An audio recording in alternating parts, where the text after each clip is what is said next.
This time on 15 Minutes You'll Never Get Back. What gender do your snacks identify as? You finally can blame the dog. And economy's down, but high heels are up. I'm Dale. And I'm Charlie. All that and more on this episode of 15 Minutes You'll Never Get Back.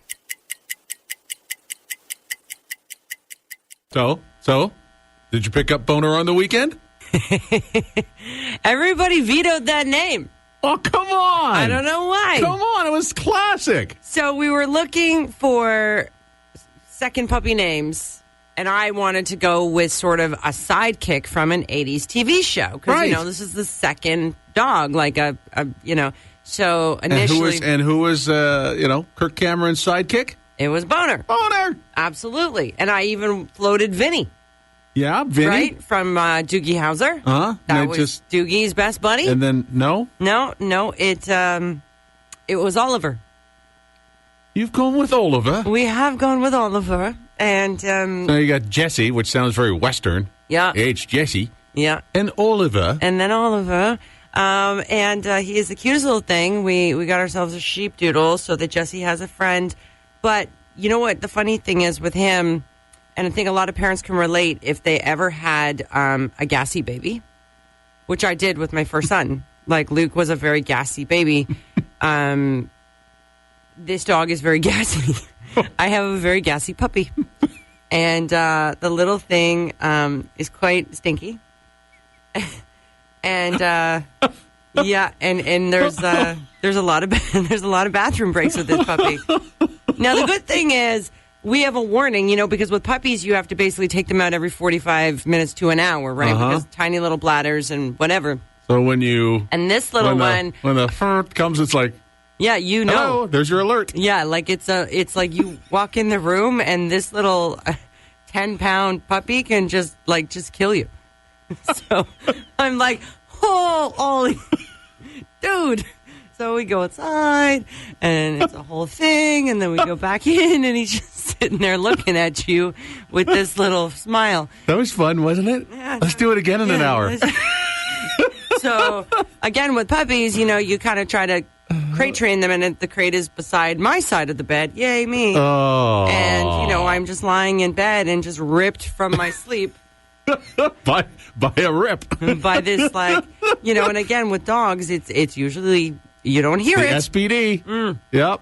And so Monday night into Tuesday, we had a pretty good night with them, every couple of hours. But last night, it was rough, for lack of a better term. High heels are getting higher. High heels are getting higher. That's right, my friend. Now, there's an old economic theory that as the economy goes down, high heels get higher. And if history is going to repeat itself, this trend is looking like it's happening for 2021. So, let me take you back. In the past, during the Great Depression of the 1930s, Yes. the oil crisis in the 1970s, and when the dot-com bubble burst 2000. in 2000, if you look at the fashion trends from that spring, the heels were a lot higher. Why do you think that is? I'll tell you. If the economy is going down, we might as well stand tall as it happens. This according to economic experts. I was going to say, if your assets are going down, you might as well have some assets going up. See, I called this yesterday. You did, actually. I did. You did. Ladies' Doritos are not a thing. They are not happening. But you'd kind of like it if they did, actually, because you were saying that, you started to talk about the things they were saying that might be part of the new Doritos. If they could make Doritos less messy and less crunchy, I would be on board. Yeah. So what happened was the phrase Lady Doritos was actually trending on social media yesterday. The CEO was doing a podcast, some sort of a business podcast, and basically was just referring to the fact that women don't really like Doritos the way men do because they are really loud when you eat them and because they create residue on your fingers. Yeah, I can't remember what her name is, but she was talking about the fact, and I heard the podcast afterwards, and I'm like, Yeah, I guess if you just took it from what she was saying, So she said that would that, be like a little hint, like wink, wink, nudge, nudge. You know? but it was not the case. She said she was just speaking and there was no plans ever. I mean, this was a huge boost in marketing. I mean, how many people went out and bought Doritos yesterday? I know, but I was going to say, I wonder if now, though, if they just floated the idea and they said, oh, no, we weren't really thinking about it, but they just wanted to gauge what the response would have been if it was a thing. I will be their guinea pig. Could you imagine if there were Doritos just for me? Fits in your purse. Yes. Oh, man. No sticky stuff all over your fingers and everything. Perfect. Your fingers aren't orangey, yellow kind of thing. Yeah, like that. No loud crunching. That's it. They are smaller than you know they used to be. No more orange on your fingers, can't you see? It's the kind of snack that you've been waiting for. My Doritos. And you can enjoy them without making noise or crunching so loud just like all the boys. Peace and quiet so you can enjoy the movie. My Doritos. You don't need a great big bag of crunchy corn just to snack on, yeah. You need it to fit neatly inside your handbag. My Doritos. And you see it's getting all over you. On your fingers, on your clothes, oh, what to do? Maybe you should just consider chewing gum. My Doritos. Barry's Best Mix 107.5, Kool FM, Summer in Brooklyn, Young Bombs featuring Jordy. Sounds like one of the guys who used to be in like the Bay City Rollers. It's Jordy. Sounds like a kid in my kindergarten class. Oh, Jordy. Jordy. Jordy got in trouble again. He was eating sand. Oh, Jordy. What? Like, come on. Shopping yesterday, Yep. like most of us do, once a week, whatever. And I did notice that a few people were making comments on the price of things. So even a lady, I was in the canned soup aisle, and she literally turned to her husband as I was going past her, and she goes, I can't pay this much for Campbell's soup. I can't. I won't. I won't. You know, like I'm used to my 59-cent Campbell's soup. Now they're like $1.29 or whatever the case. And we've been told that prices are going to go up next year, which is only a couple weeks away. Yeah. 5 to 7%. And I think a lot of us are already seeing that. Produce is ridiculous. Chicken, it's a lot. Beef has been ridiculous for a while. Right. So projections for 2022, for example, dairy products are expected to cost between 6 to 8% more. The price of bakery goods even expected to increase 5 to 7%. Vegetables, 5 to 7%. So everything we need in life is going to cost more. Now, this got me thinking, I mean, maybe it's just the way I grew up, but my father was always very frugal, so to speak, with how we made food and prep food. For example, I joke about the pasta fagioli. I do. I know I do. Because, like, it still haunts me to this day. However, pasta fagioli is very cost-effective. Yes. It is also pretty tasty for what it's worth and fairly healthy. So just to put this into perspective right now, I went onto the Walmart website because we've got 2 Walmarts here. You can get dried Romano beans for $2.99 for a fairly large package, right? And all you have to do is boil them and soak them for like 12 hours, okay? A big pasta package is $1.27. And then you need a jar, basically, of strained tomatoes. That's $1.97. So for under $10, you can feed your family of 4 for at least 1 to 2 meals. How much money are you spending on Beano? Or air freshener for your bathroom. But still. Hello, and welcome to Charlie's Pasta Fagioli Emporium. In these days of skyrocketing food prices, here at Charlie's PFE, we've kept our prices the same since 1987. All of your favorites are here, from pasta fagioli to beans and pasta, even pasta fagioli. Yes, Charlie's Pasta Fagioli Emporium, putting the gas in gastronomical delights. Sorry. Go ahead. How about Yes? Oreo flavored red wine? No. Good God. No. If you would have gone Oreo flavored milkshakes or Been ice done. cream, or it's all that. It's Been great. done. I love Oreos. So Oreo and you know the brand Barefoot Wine? Yes, I do. Okay. Yes. They have teamed up to create a cookie-inspired red wine. Cooking inspired or cookie inspired? Cookie. What did I say? You said cookie, I'm sure, Yeah, but in my mind I cookie. heard cooking because that's probably all I'd use this wine for. Fair enough. Although, yeah, it probably would be good. Well, it depends what you're making. Yeah. So the small batch of wine includes the flavor of chocolate and cookies and cream.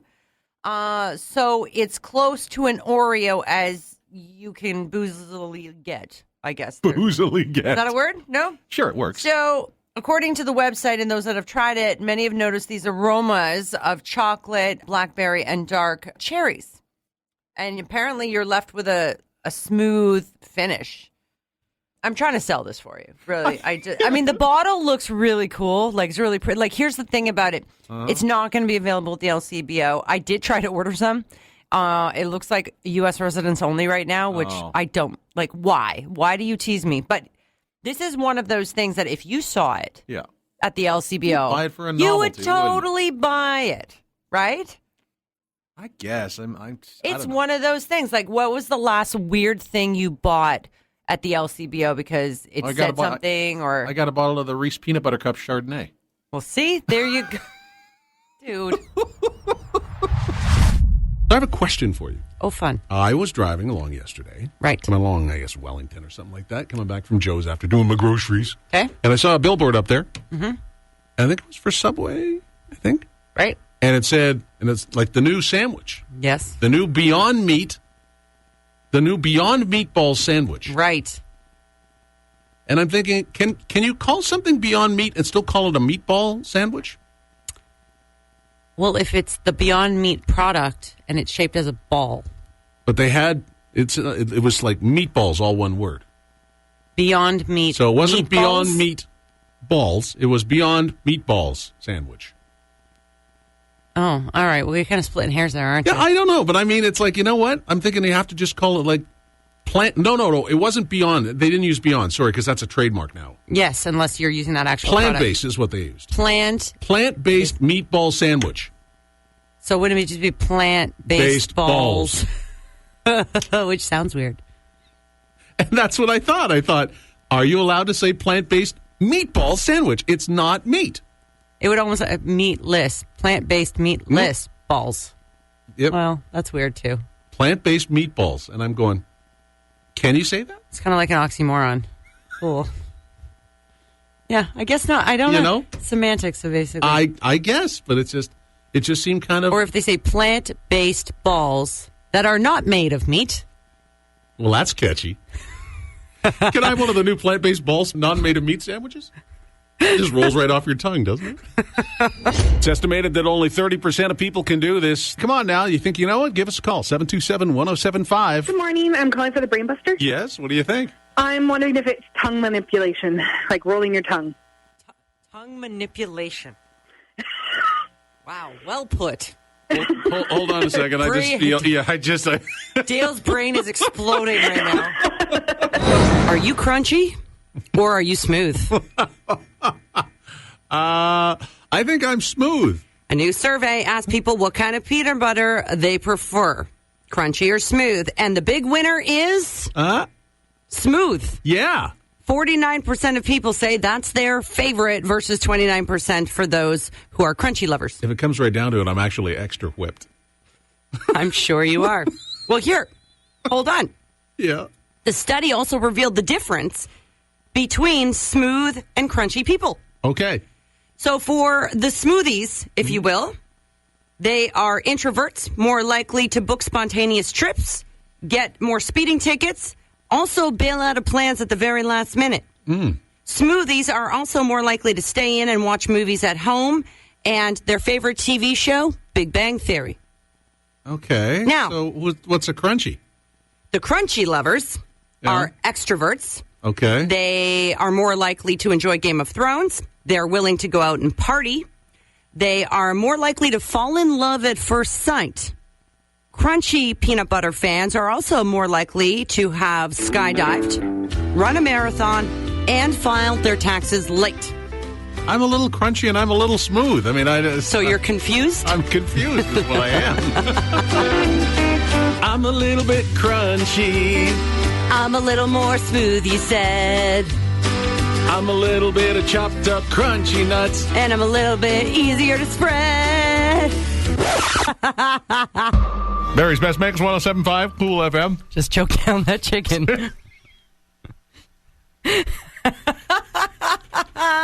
Whoops. What the hell kind of show have they got going on there? Because I made a chicken salad with chickpeas. And I brought some in for Dale because that's the kind of person I am. I cook for the men in my life. So if it's not at home, it is here as well.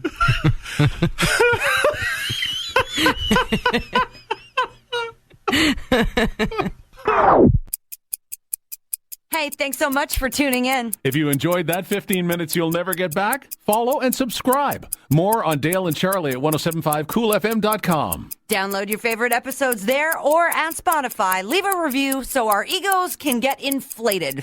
Waste your time next week.